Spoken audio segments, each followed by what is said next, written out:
Então, galerinha, já deu tempo todo mundo tomar água rapidinho e ir ao banheiro, né? Então, a gente volta aqui para continuar essa parte de estudo sobre transmissão de calor. E aí, nessa segunda parte, a gente vai começar falando um pouquinho sobre garrafa térmica, tá bom? Que é um aparelho que foi inventado por um químico justamente para impedir essas transmissões de calor. O objetivo real dela era impedir convecção, condensação e radiação, para que o sistema fosse conservado por mais tempo, beleza? Então vamos para cima. O que é uma garrafa térmica? Vaso de Dewar, tá bom? Em homenagem aí ao James Dewar, que foi o que fez esse aparelho. Vaso de Dewar ou garrafa térmica, tá bom? A gente constantemente chama de garrafa térmica. É um recipiente que tem por características conservar a temperatura de líquidos colocados no seu interior um bom tempo. Então você tem a conservação da temperatura de líquidos dentro dele, tá bom? A intenção desse cara era conservar a quantidade maior de líquido num determinado tempo para que ele conseguisse estudar algumas amostras por um tempo mais ilimitado, né, por um tempo maior. E aí o vaso de Dewar, popularmente conhecido como garrafa térmica, é um recipiente que tem como objetivo dificultar as trocas de calor com o meio externo. Então o que ele quer impedir? Ele quer impedir troca de calor. Então ele quer tirar de ti condução, convecção e radiação, tá bom? Ele foi construído pelo físico e químico escocês James Dewar no século XIX. Inicialmente tinha o intuito de conservar soluções químicas em temperatura constante. Então era justamente isso que ele queria. Ele tinha uns experimentos, né, que estavam estragando, por assim dizer, em relação a vaso de Dewar, né? Então, o que é que ele queria dizer? Que, eu tenho uma amostra que só funciona quente. Se eu deixar ela aqui ao ar livre, ela vai esfriar muito rápido. Então ele procurou uma forma de impedir que ela perdesse calor num tempo tão curto. A mesma ideia para uma temperatura fria, né? Como você tem essa situação de, por exemplo, o cara está numa bebida gelada ali. Ele deixa ao ar livre, a bebida ela ganha calor com muita facilidade. Então você tem que a amostra está estragada. Aí ele pensou, poxa, a gente já sabe quais são as formas de transmissão. A condução funciona dessa forma, a irradiação dessa forma, a convecção dessa forma. Eu tenho que arranjar um jeito de anular elas. Por quê? Se eu impedir que o corpo perca ou ganhe calor, a minha amostra vai durar mais tempo para conduzir os meus estudos. Foi quando então ele montou o vaso. Quando ele monta o vaso, ele tem uma seguinte ideia. Primeira, a parte interna da garrafa térmica é construído uma garrafa de vidro, tá bom? Com paredes duplas. Essas paredes, o ar é muito rarefeito, podendo ser considerado um quase vácuo. Dessa forma, as trocas de calor são minimizadas por condução. Então, entre a parte externa da tua garrafa, beleza? A parte externa da tua garrafa, que é a parte que você pega lá para usar, de plástico, né? Geralmente. E a parte interna da garrafa, que é aquela parte onde fica o fluido, existe uma tentativa de fazer um vácuo perfeito. Por quê? Porque o vácuo, ele não tem matéria. Se não tem matéria, não tem nada sólido. Se não tem nada sólido, você minimiza a condução. Então aqui você tem uma condução afetada. Logo, o vácuo entre as paredes é com o objetivo de eliminar quem? Eliminar a condução.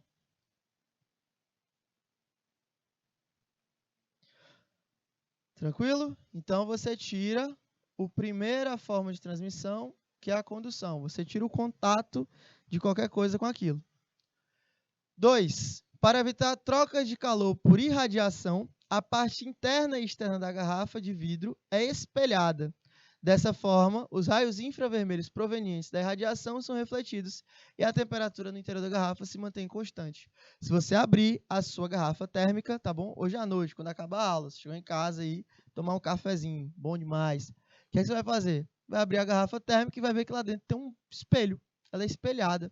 Por que ela é espelhada? Ela é espelhada porque o espelho faz com que o calor emitido aqui, ó, o calor que vai ser emitido pelo líquido, bata na superfície e volte para o líquido. Então, tende a manter a temperatura daquele líquido maior, né, por algum tempo. Então, o vidro espelhado da parede tenta eliminar qual transmissão? Ele tenta eliminar a irradiação, tá bom? Ele tenta eliminar a radiação ou irradiação térmica. Certo. Existe mais uma, que é quem? Convecção, né? Mas aí vocês já entenderam quem é que vai tirar ela da jogada. A tampa, feita de material isolante, evita a troca de calor por convecção.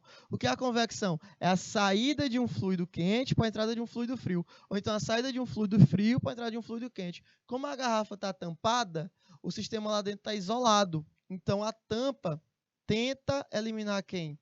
Ele tenta eliminar a convecção. Beleza? Então você tem aí cada situação. Quais são os 3 componentes principais do vaso de Dewar, ou da garrafa térmica? O vácuo entre a parede e a parte interna ser toda espelhada, e a tampa. Cada um tenta eliminar um tipo. O vácuo, condução, porque não tem contato. A tampa, convecção, porque não deixa ninguém entrar ou ninguém sair. Parede espelhada, tenta eliminar a irradiação, porque ele fica transmitindo só lá dentro, né? Fica batendo e refletindo dentro do próprio sistema. Dessa forma, o vaso de Dewar, ou garrafa térmica, conserva a temperatura tanto de líquido frio quanto de líquido quente, né? Aí tá na moda aqueles copos famosos, né? Os copos Stanley. Por quê? Porque o copo ele é feito de um alumínio, obviamente um açozinho um pouco mais voltado a isso aí, e esse aço tenta diminuir a radiação. A parede bate na parede do copo e volta para a bebida. Então você não tem troca de calor com o ambiente com facilidade. E a parte externa do copo e a parte interna do copo é feito um vácuo. Bom, aquele vácuo ali dificulta justamente a condução também. A tampa do copo impede a convecção. Então, você, quando bebe naqueles tipos de copo, está bebendo uma garrafa térmica. Bacana? Basicamente é uma garrafa térmica, porque tenta manter o fluido naquela temperatura.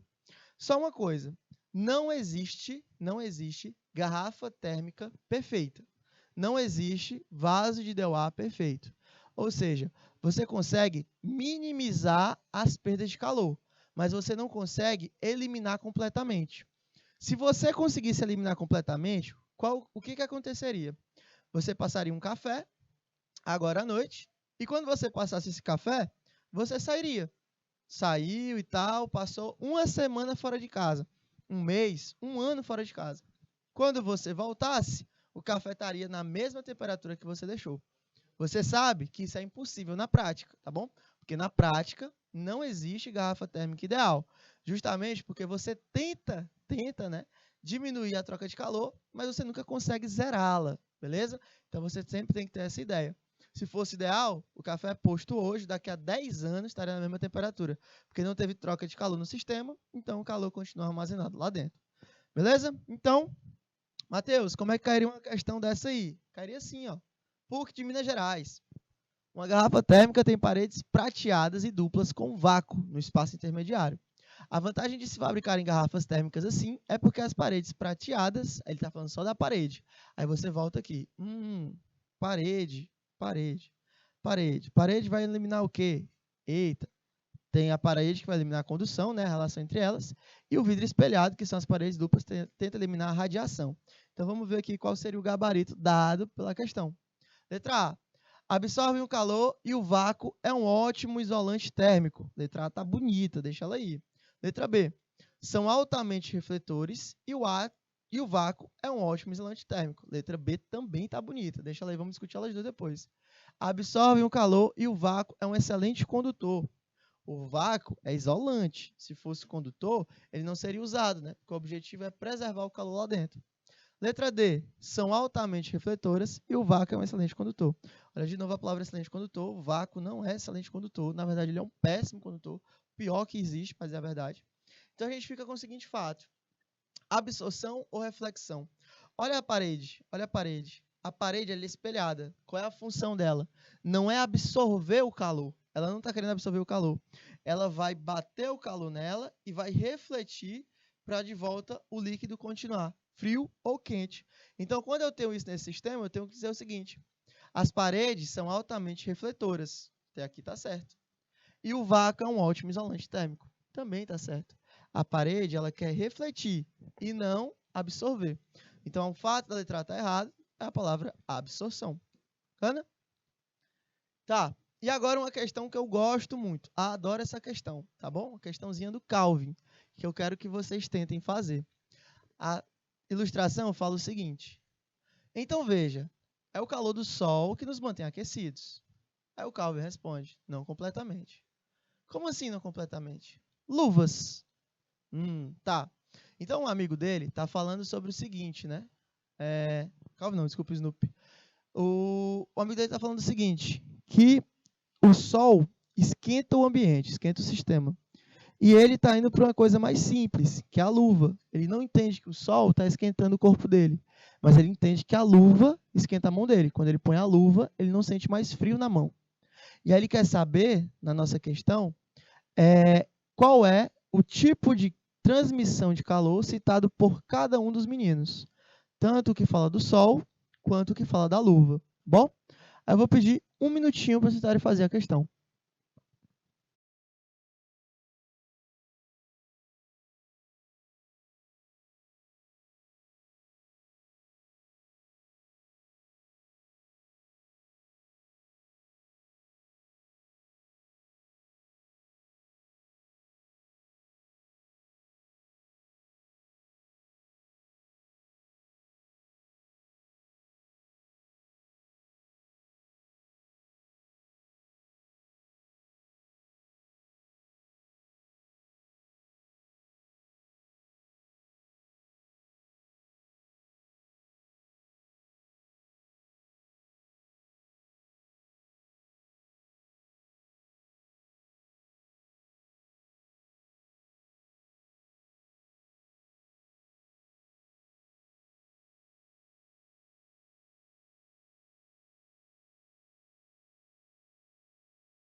Então, galera, o que ele falou na questão? O primeiro menino fala sobre o Sol.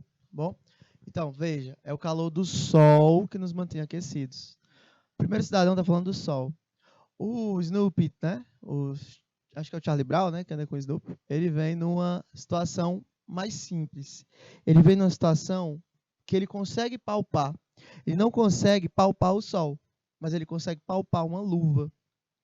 E aí ele fala luvas. Então vamos decidir aí qual é o tipo de transmissão de calor que cada um deles está falando. O Sol ele é fácil. Lembra-se lá do exemplo do Sol, né? O Sol aqui felizão por estar iluminando o sistema solar. E aí o Sol emite várias ondas eletromagnéticas que não chegam a tocar na Terra, mas que esquentam a pobre coitada da Terra. Beleza? Então, se não tem toque e não é fluido, só tem um tipo de transformação, que é a irradiação.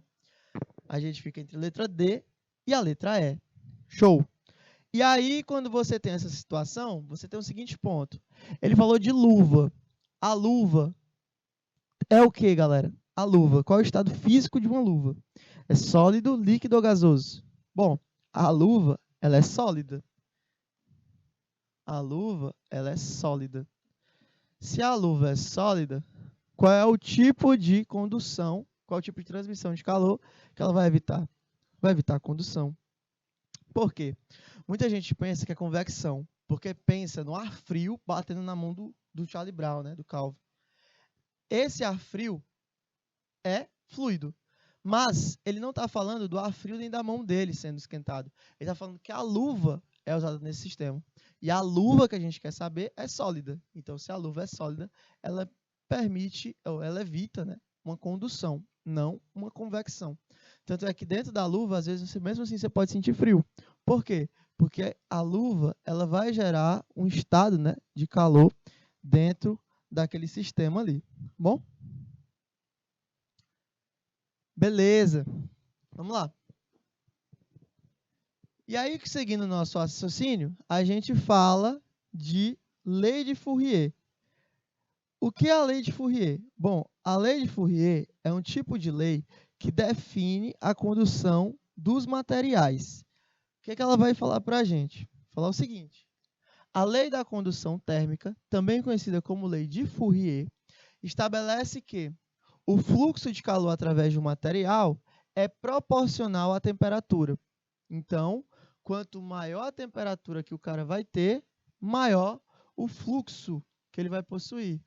Maior o fluxo que ele vai possuir. Isso aqui dentro do meu sistema. Imagina aí o seguinte ponto. Você tem uma barra, né, metálica presa em um isolante térmico, ou seja, esse isolante ele não vai transmitir nem ceder e nem tirar calor daquele sistema. E você tem uma barra metálica que varia de uma temperatura de 0 até 100 graus. Quando você tem essa barra nesse primeiro ponto, você tem uma temperatura altíssima, 100 graus. Quando você tem uma barra nesse segundo ponto, você tem uma temperatura baixíssima, 0 graus. Mas você tem uma sensação de condução dentro desse meu sistema. Aqui, ó, você vai ter uma transmissão de calor do ponto de 100 até o ponto de 0. Então, percebam que, sendo a mesma barra metálica, só que possuindo temperaturas diferentes, eu consigo conduzir a energia de um ponto para o outro. Bacana? E esse tipo de energia é gerada por um isolante térmico que permite essa diluição, né, de energia dentro daquele sistema. Do lado de 100 graus, eu tenho uma água em ebulição, ou seja, está quente mesmo. Do lado de lá, eu tenho um gelo em fusão, né? Você tem um gelo passando para o estado líquido. Percebam que, à medida que ele vai se aproximando de um ponto mais frio, a temperatura vai baixando. E à medida que ele vai se aproximando de um ponto mais quente, a temperatura vai aumentando. Vamos agora apresentar a lei que rege a condução térmica, também conhecida como lei de Fourier. Ela recebeu esse nome em homenagem ao cientista que primeiro estudou detalhadamente a transmissão por condução. Fourier, né? Foi o cara aí que fez esse sistema. Tá, lembrando que essa lei, galera, é uma lei para condução, ou seja, ela vai aparecer em sólidos, show? Joseph Fourier, através de experimentos, conseguiu observar que a temperatura varia linearmente em toda a barra. Então, o que foi que ele percebeu? Que linearmente, ou seja, se ele segmentar por zonas, todas as temperaturas vão ter um estado maior para o menor, né? Então, essa zona tem uma temperatura mais alta, enquanto essa zona tem uma temperatura mais amena, né? Você tem essa situação aqui dentro desse meu sistema. Temperatura mais alta e uma temperatura mais amena. Sendo assim, o fluxo de calor, representado aqui pelo símbolo grego, né? Esse símbolo aqui é o nosso fluxo, representa fluxo. Através da barra é proporcional à área de secção transversal da barra e à diferença de temperatura, temperatura final menos temperatura inicial desse meu sistema, entre duas extremidades, e inversamente proporcional ao comprimento L da barra. Veja a figura aí. Ele fala de área de secção transversal, então ele está falando da área de formação da barra. Quando ele fala de L, ele está falando do comprimento da minha barra. E a diferença de temperatura é justamente essa temperatura T2 para a temperatura T1. Temperatura mais alta para a temperatura mais baixa. Então, quem seria o meu fluxo de calor? O fluxo de calor é igual à quantidade de calor que passa em uma barra em um determinado tempo. Fluxo de calor, aqui, ó, é igual à quantidade de calor, que é esse Qzinho, sobre um determinado tempo de transformação ali, beleza? Só que a quantidade de calor que vai passar naquele cara ali é quem? É o K, que isso aqui é a constante do material. Ah, como assim constante do material? O que é que você acha que conduz calor com mais facilidade? Um pedaço de ferro ou um pedaço de borracha? Obviamente, todo mundo concorda comigo que é um pedaço de ferro, que vai conduzir calor de uma forma mais acentuada. Mas a borracha também vai conduzir calor, porém, numa velocidade, numa quantidade muito, muito menor que o ferro. Então, esse valor da constante, né, CTE significa constante do material, varia de material para material. Lembrando que você não é obrigado a saber a constante de nenhum material. Mateus, eu sou obrigado a decorar a constante do ferro, do aço, não, não é de nada. A questão tem que te dar a constante, ou a questão tem que te fornecer dados suficientes para tu achar a constante. Vezes a área de secção transversal, que é também justamente o tamanho do fio, né, ou do fluxo da barra, vezes a diferença de temperatura, T2 menos T1, sobre E, só que aqui na nossa figura a gente vai usar L, né, que não é E. Você pode usar E ou L, que seria o comprimento da nossa barra, tá bom? Você pode usar um E ou um L. Geralmente, nas questões, eles usam L. Não sei o que esse E está fazendo aí, não. Pensei que era um L. Então, bota aí um Lzinho, para você não se espantar. Bacana? Certo. Como é que cairia uma questão dessa para a gente? Falaria o seguinte. Durante um dia ensolarado, uma grande quantidade de calor, chega a cerca de 180 calorias, passa através das janelas de um veículo que ficou estacionado no local aberto durante um tempo de 15 minutos. Determine o fluxo de calor através dessas janelas desse veículo, dessa situação. Perceba o seguinte, ó, fluxo de calor vai ser igual a quantidade de calor vezes a área, vezes a variação de temperatura, né, que passou naquele determinado comprimento. Isso aqui é a nossa forma de Fourier, equação de Fourier. Só que não esqueça do seguinte, o fluxo de calor também pode ser encontrado de outra forma. Que outra forma? Isso aqui, ó.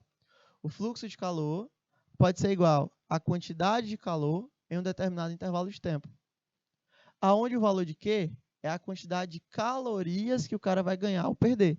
E o tempo é a quantidade de segundos que o cara demorou para perder ou ganhar aquilo ali. Claro que você já deve ter visto em alguma informação alimentar que aquele negócio é muito calórico, tem muitas calorias. O que significa dizer isso?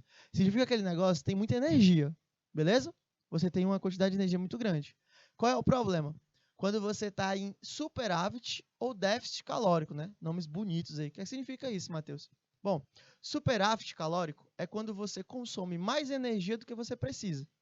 E déficit calórico é quando você consome menos energia do que você precisa. Então vamos supor, você quer aí ganhar massa, né? Você quer crescer, ficar forte, tudo, o que é que você faz? Você faz uma atividade física que vai consumir uns 2.000 calorias, né? 2.000 quilocalorias por dia. Só que você se alimenta o suficiente para 3.000 quilocalorias, 3.500 quilocalorias. Aqueles 1.500 que tu recebeu é guardado em forma energética. Qual o problema? Às vezes você faz atividade física, aí teu corpo entende, pô, recebi 1.500 a mais. Amanhã eu vou gastar, porque eu vou na academia, vou fazer uma luta, vou fazer uma atividade física. Então ele não transforma aqueles 1.500 em gordura. Ele transforma aqueles 1.500 em reserva energética, porque amanhã tu vai usar. Então, ele usa para estruturar uma fibra do músculo que foi lesionado, ele usa para gerar uma quantidade fina de camada de gordura para amenizar o teu corpo. Então, tudo isso usa como reserva térmica, reserva energética. Tudo isso é usado. Qual o problema? Você não faz nenhuma atividade física, você não gasta energia de forma nenhuma e continua consumindo 4.000 quilocalorias ao dia, 3.000 quilocalorias ao dia. Então, todo dia tu está recebendo 3.000 ou 4.000 de energia. Porém, o teu corpo entende o seguinte, que você não está gastando. Então, eu recebi 4.000 a mais, amanhã eu não vou gastar, então vou guardar em reserva. Só que a reserva que ele guarda, gordura. Quando ele reserva em gordura, aquele momento ali, você tem um aumento, né, de quantidade de calor, um energéticozinho maior. E aí você tem um déficit calórico também. O que é o déficit calórico? Você já tem gordura demais armazenada, já tem energia demais armazenada. E aí você entra numa alimentação que vai te consumir mais ou menos 1.800 quilocalorias por dia, 2.000. E você está fazendo atividade física. Você está gastando 2.500. Aqueles 500 ali que você gastou a mais do que você consumiu é tirado da tua reserva. E aí tu começa a queimar a gordura do teu corpo, a tua reserva energética. Então, a quantidade de calor que eu falo em calorias é a quantidade de calor, de energia, tá bom? Que é passado por um sistema. Isso serve tanto na biologia quanto na física. Na nossa questão, o que foi que ele usou? Ele usou a simples, né? A equação simples.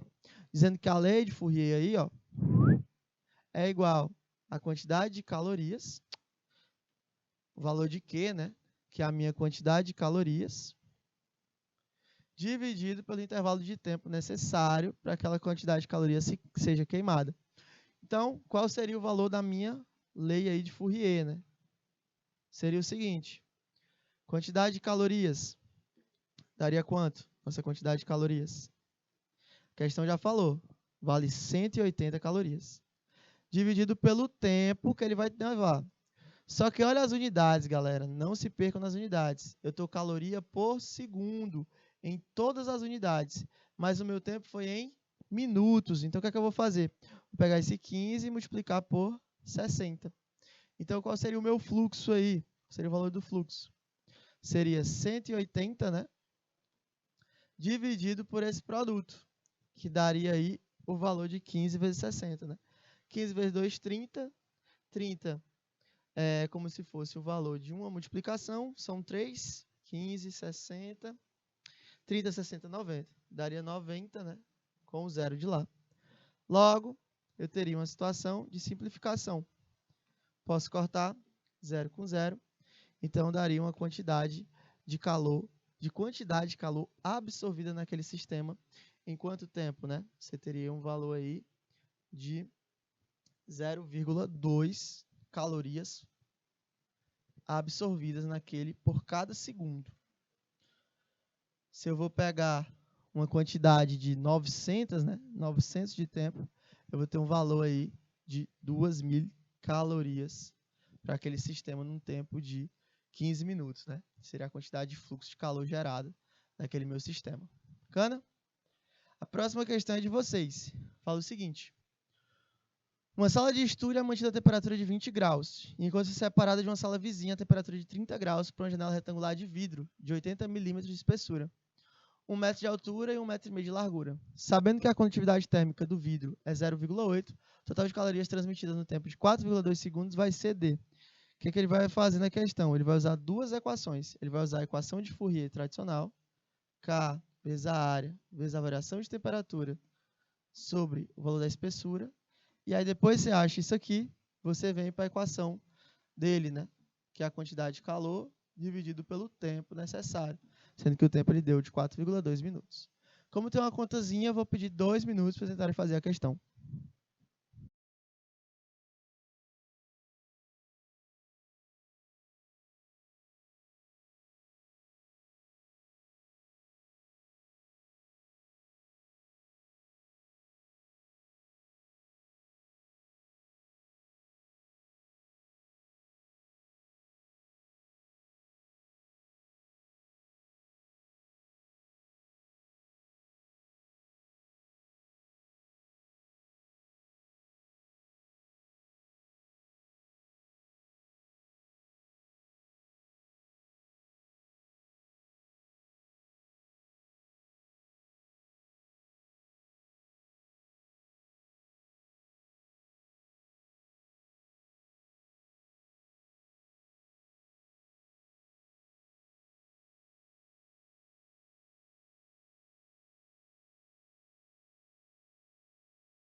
Então, o que ele fala nesse primeiro momento? A gente tem que descobrir o fluxo de calor gerado para aquele nosso sistema.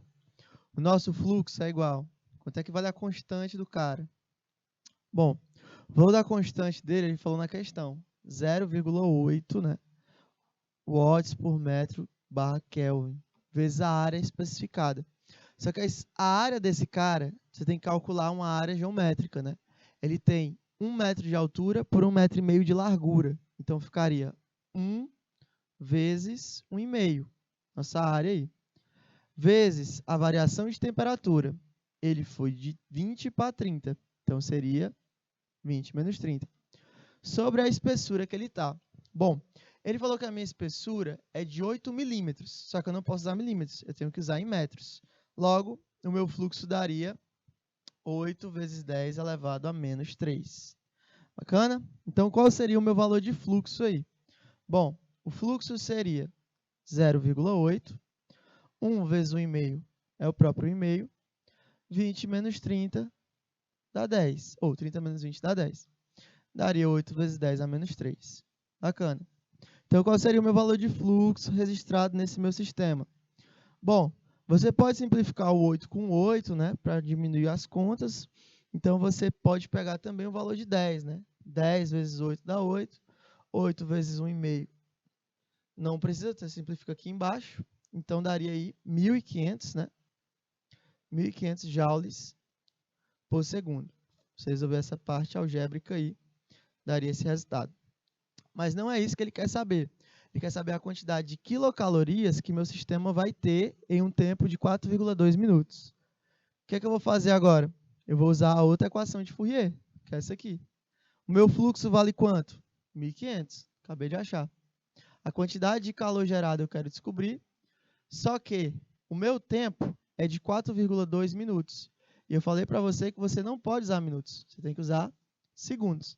Então, ficaria 4,2 vezes 60. Logo, qual seria a minha quantidade de calor? Minha quantidade de calor, vou botar de azul aqui embaixo, daria 378.000 calorias. Ou 37,8 quilocalorias. Perfeito aí, nosso gabarito, sendo letra B. Karine aí, devorando as questões. Muito bem.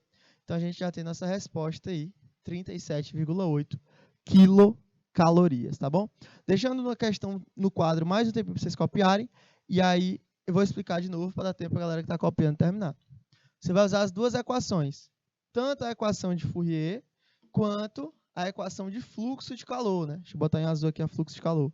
A equação de Fourier você já sabe, constante do material vezes a área, vezes a variação de temperatura sobre o comprimento. Só que a de fluxo de calor diz o seguinte, é a quantidade de calor gerado em um determinado intervalo de tempo. Então, você acha o fluxo, depois substitui na equação do tempo.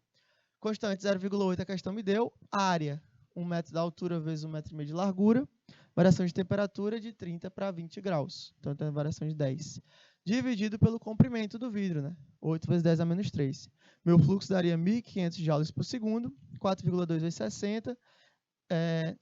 E aí você leva para o tempo, né? Só que está em minutos, tem que jogar em segundo, fica 4,2 vezes 60. E aí você teria uma quantidade de calor de 378.000 calorias. Letra B seria o nosso gabarito. Próxima questão fala o seguinte. Marca a alternativa correta a respeito da lei de Fourier. Questão teórica, 1 minutinho, acho que vocês conseguem fazer a questão.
Marca a alternativa correta a respeito da lei de Fourier. Letra A fala o seguinte. A lei de Fourier determina a quantidade de calor trocada entre duas regiões de uma superfície em função das suas dimensões. Essa letra está bonita. Deixa ela guardadinha e já a gente fala sobre ela. Letra B. A lei de Fourier determina o fluxo de calor entre duas regiões de uma superfície em função de suas dimensões. Deixa a lei também. A gente vai falar já já a diferença entre eles. Na verdade, a letra C já repete fluxo de calor. Então, vou explicar por que a letra A está errada. A lei de Fourier fala o seguinte, determina a quantidade de calor trocado. A lei de Fourier não fala sobre quantidade de calor no meu sistema. A lei de Fourier fala sobre fluxo de calor. Então, essa quantidade de calor não é trocada em sistemas que você tem o mesmo corpo, né? É trocada entre dois corpos diferentes. A letra B fala do fluxo de calor entre duas regiões de uma superfície em função de suas dimensões. A letra C fala o seguinte, a lei de Fourier mostra o fluxo de calor entre duas regiões de uma superfície independentemente de suas dimensões. O que mata isso aqui é essa palavra independentemente, né? Independente de suas dimensões. Por quê? Porque a lei de Fourier ela fala sobre K vezes a área, que é uma dimensão, vezes a variação de temperatura, vezes sobre o comprimento, que também é uma dimensão. Então, são duas dimensões trabalhadas dentro dessa lei. Então, você não pode tirar essa lei aí como se ela não trabalhasse com dimensões.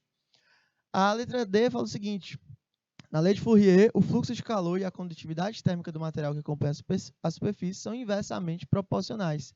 Falso, a condutividade de calor é diretamente proporcional àquilo ali.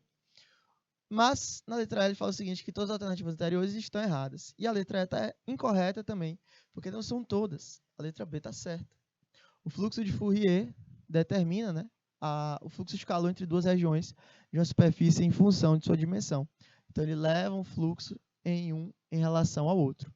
Letra B seria o nosso gabarito. Tá, e a questão agora falou de capacidade térmica. A galera tá pedindo para repetir bem que essa questão. Tinha marcado letra E, né? Vou explicar novamente, até porque está copiando aí e deixar um pouquinho no quadro. Fala o seguinte, na letra A lei de Fourier determina a quantidade de calor trocada entre duas regiões de uma superfície em função de suas dimensões. Não é quantidade de calor, galera. É o fluxo de calor entre duas dimensões, né? Ele está calculando o fluxo. A quantidade de calor é a quantidade de energia que tem em um único ponto. A gente está falando sobre o fluxo em uma barra, né? Uma superfície totalmente sólida. Na letra B, que é a nossa resposta, fala o seguinte. A lei de Fourier determina o fluxo de calor entre duas regiões de uma superfície em função de suas dimensões, que é justamente o que a lei de Fourier faz. Ó. Você tem uma superfície aqui, você tem um objeto, e aí você tem uma região onde ela está mais quente e uma região onde ela está mais fria. Então, as moléculas vão passando esse fluxo de calor em função da diferença de temperatura daquele sistema, beleza? Então, fica constante do material vezes a área, né? Vezes a variação de temperatura sobre o comprimento. Então, tu tem duas dimensões, área e comprimento. Isso aqui é importante para que o meu sistema entenda. Bacana? Letra C, a lei de Fourier mostra que o fluxo de calor entre duas regiões de uma superfície independe de suas dimensões. Falso, porque justamente você tem a dimensão entre elas. Letra D, a lei de Fourier, fluxo de calor e condutividade térmica do material são inversamente proporcionais. Não, elas são diretamente proporcionais. E letra E fala que todas as alternativas estão incorretas. Falso aí, porque a letra B está certíssima. Bacana? Então, nosso gabarito seria letra B. Continuando nossa aula, a gente fala o seguinte, a gente fala sobre capacidade térmica. A capacidade térmica, que é o Czão, também chamada de capacidade calorífica, é uma grandeza que corresponde à quantidade de calor presente no corpo em relação à variação da sua temperatura sofrida. A capacidade térmica, gente, é quantidade de calor, tá bom? É a quantidade de calor presente no corpo. A capacidade térmica é o que o corpo tem de calor, representado pelo Czão. Muita gente confunde com calor específico. E o calor específico é chamada de capacidade térmica mássica. É uma diferença muito grande, que fala o seguinte, é uma grandeza física relacionada à quantidade de calor recebida por um corpo em sua variação térmica. Então, a capacidade térmica é a quantidade de calor que um corpo consegue guardar. Bom? É a quantidade de calor que aquele corpo consegue guardar. O calor específico, não. O calor específico é a quantidade de calor que aquele cara consegue receber ou doar, tá bom? Receber ou doar em função daquele meu sistema. Beleza. Quando eu tenho essa capacidade térmica, né, ou esse calor específico, o que acontece? Você tem como, por exemplo, uma praia. Na praia, você tem a areia e tem a água no mar, né? E quando você tem isso, você tem a seguinte situação.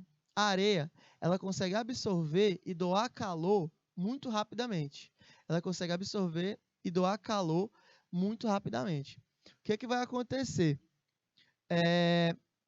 A capacidade térmica, quando você fala em relação a ela, é a quantidade de calor que o cara consegue receber dentro do sistema ou doar. A areia, ela recebe calor com facilidade e doa calor com facilidade. Até pelo seguinte fato. A areia, quando você pisa o pé na areia 8 horas da manhã para 9, ela já está quente. O sol começou a aparecer agora, mas ela já está quente. Quando você vai para a água do mar, ela está fria. Por quê? Porque ela passou a noite sem receber calor e agora que ela vai começar a receber calor dentro do meu sistema. À noite, troca. Quando dá umas 5, 6 horas da tarde, a areia já está bem fria, porque ela não está mais recebendo calor. Mas a água do mar vai passar a noite quente. Por quê? Porque ela recebeu o calor o dia inteiro, esquentou, e agora ela vai começar a dissipar esse calor. Significa dizer que o calor específico da areia é baixo. Ela perde calor e ganha calor com muita facilidade. E o calor específico da água é alto. Ele perde calor e ganha calor com muita dificuldade, né? Então, ele demora para esquentar, mas também demora para esfriar. A capacidade térmica é a quantidade de calor que é absorvida por um sistema. Beleza? Saber diferenciar os dois é muito importante. Porque a gente consegue chegar em uma potência de uma fonte térmica. Considere uma chaleira cheia de água sendo aquecida pela chama de um fogão. O aquecimento ocorre mais rapidamente quando a chama está alta ou baixa. Tá bom? É claro que com a chama alta, que você tem uma maior potência térmica, bacana? Uma maior quantidade de calor cedida àquele sistema em um menor tempo. A potência térmica mede a rapidez com que o calor é trocado entre dois corpos. Então, você tem essa situação de ter uma potência térmica alta para você trocar rápido calor entre corpos. Você não quer esperar tempo suficiente para aquecer aquilo devagar. Então, você cede muito calor ao sistema, então você tem um fluxo muito maior, logo você tem uma potência muito maior. Para determinar a potência térmica de uma fonte térmica, né, que fornece uma quantidade de calor, a gente usa a seguinte equação. Potência é igual a quantidade de calor em um intervalo de tempo, né, que você é um ΔT. Bota um delta aqui, significa variação, tá bom? Esse D está aí saliente. Faz-se a razão entre as grandezas. A potência é dada no sistema internacional através de watt. O watt é bem fácil, já é uma unidade de potência que a gente conhece há muito tempo. Mas a gente também pode usar caloria por segundo, que a gente estava usando, por minuto, ou quilocaloria por minuto, dependendo da quantidade de calor que vai ser cedida ao sistema. Lembrando que a quantidade de calor aqui é a quantidade de calorias ou energética, né, que é passado para aquele meu sistema. Bacana? E aí, como é que isso ficaria na questão? Fala o seguinte. No experimento, aquece-se um corpo com o objetivo de determinar sua capacidade térmica. Para tanto, utiliza uma fonte térmica de potência constante, fornecendo 30 calorias por segundo, e se constrói o seguinte gráfico. Já falei para vocês várias e várias vezes. Toda vez que você tiver um gráfico, você tem que entender o que aquele gráfico está falando para você. Bacana? Gráfico, você vai olhar a quantidade que você tem de temperatura pelo tempo, né? Então, aqui você pode calcular uma área.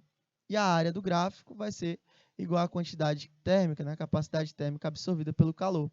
Como a área de um trapézio, você tem que base maior mais base menor vezes a altura dividido por 2.